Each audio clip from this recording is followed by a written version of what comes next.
Merhaba arkadaşlar. Yeni bir videoya hepiniz hoş geldiniz. Bugünkü konum arkadaşlar sezon sonu değerlendirmesi olacak. İlk olarak ligden başlamak istiyorum. Ligi birinci olarak tamamladım. 26'da 26 yaptım. 191 gol atıp sadece 1 gol yedim ve 78 puanla ligi lider olarak tamamladım.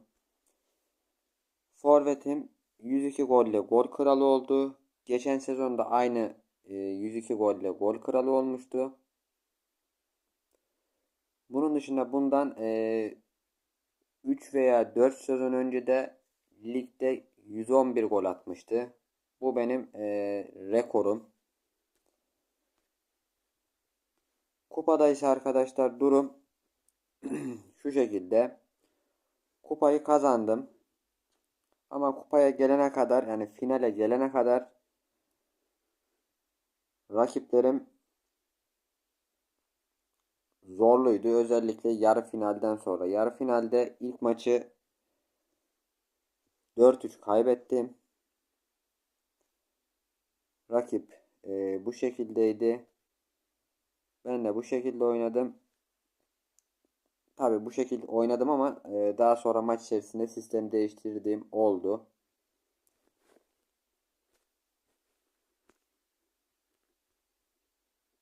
Daha sonra arkadaşlar finalde 165'lik bir rakibe karşı oynadım. Bunu da uzatmalarda bulduğum gollerle yendim. Yani 83. dakikada 1-1 yaptım. Ondan sonrasında 2-1 ve 3-1 ile uzatmalarda kazandım. Arkadaşlar buradaki rakibin hatası tek MC ile oynamasıydı. Tek MC ile oynadığı için orta saha hakimiyeti bende olduğundan dolayı maçı kendi eliyle bize vermiş oldu. Burada da arkadaşlar yine gol kralımız forvetim oldu 34 golle. Bunun dışında Elit Ligi de arkadaşlar kazandım. Son 16'dan sonraki rakipler arkadaşlar zorluydu. İlk maçı 2-1 yendim. Rakip 161 gücündeydi. Ben 157.4 gücünde. Yine dizilişim böyleydi ve maçta forvetim de sakatlandı. Kaçıncı dakika? 77. dakikada sakatlanmış. Rakip de bu şekilde oynamıştı arkadaşlar. Ben buna bir önceki videomda anlatmıştım. Kanatları kullandım arkadaşlar. Kanatlardan gittim ve yendim. Gördüğünüz gibi topla oynama rakipte olmasına rağmen yine maçı ben kazanmış bulundum. Rövanşında ise arkadaşlar rövanşta ben biraz gücümü arttırdım. Ama rakip 3-2 yendi ve penaltılarda burada da maçı almış oldum arkadaşlar. Rakip yine aynı dizilişle, ben de şu şekilde bir dizilişte çıktım. Arkadaşlar bu oyuncu da kura çılgınlığından geldi. Kura çılgınlığını bitirdim bu sezon. Toplamda dördüncü defa bitirmiş oldum. Bu maçı da böyle aldım. Daha sonrasında yarı finalde arkadaşlar ilk maçı 1-0 yendim. İkinci maçı 2-2 berabere kaldık. Toplamda 3-2'lik skorla rakibimizi geçtik. Arkadaşlar en zorlu maçım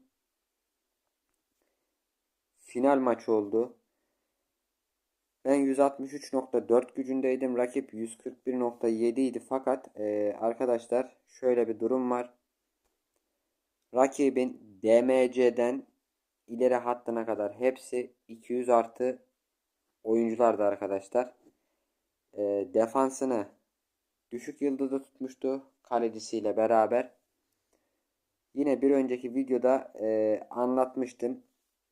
böyle bir rakibe karşı nasıl oynanması gerektiğini ben de bu şekilde oynadım ve yendim. Arkadaşlar oyuncularımı komple tutuşturmuştum. İlk 11 tutuşturma vardı özel sponsorlukta ve oyun tarzlarını da X7 yapmıştım. Rakibin de oyun tarzları X7 idi. Ama kupayı alan taraf biz olduk arkadaşlar. Buna da yine aynı şekilde kanatlardan gittim. Arkadaşlar nihai kupada çok kolaydı benim için. Hani rakip burada benim gücüm 120 gözüküyor ama şu an ben gücümü düşürdüğüm için 120 gözüküyor. Normalde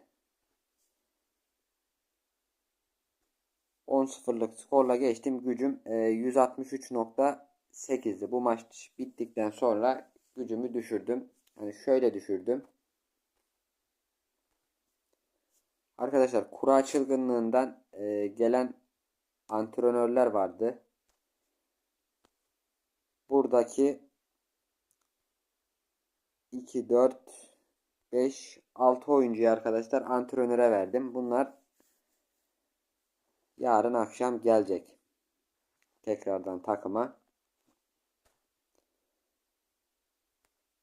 Bunun dışında arkadaşlar federasyon. Federasyonda da arkadaşlar en iyiler ligine çıktık. Onu da göstereyim.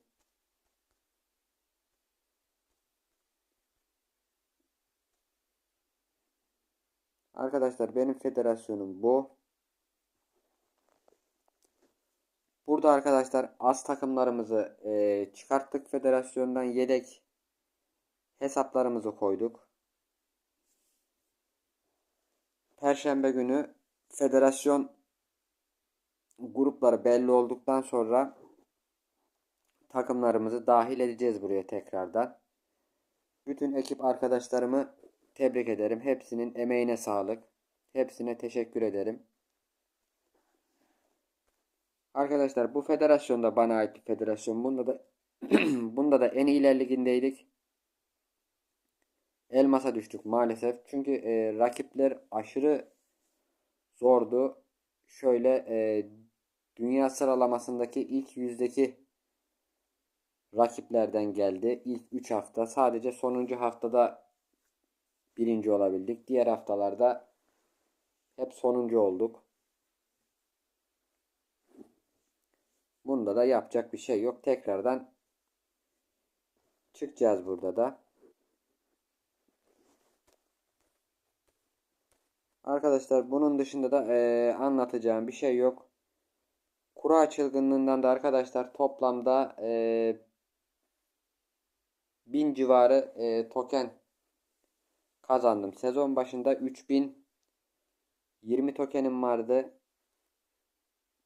Şu anda 4330. İşte federasyondan gelen tokenler var bunun içinde. Sezon içerisinde gelen kralların kralı vardı.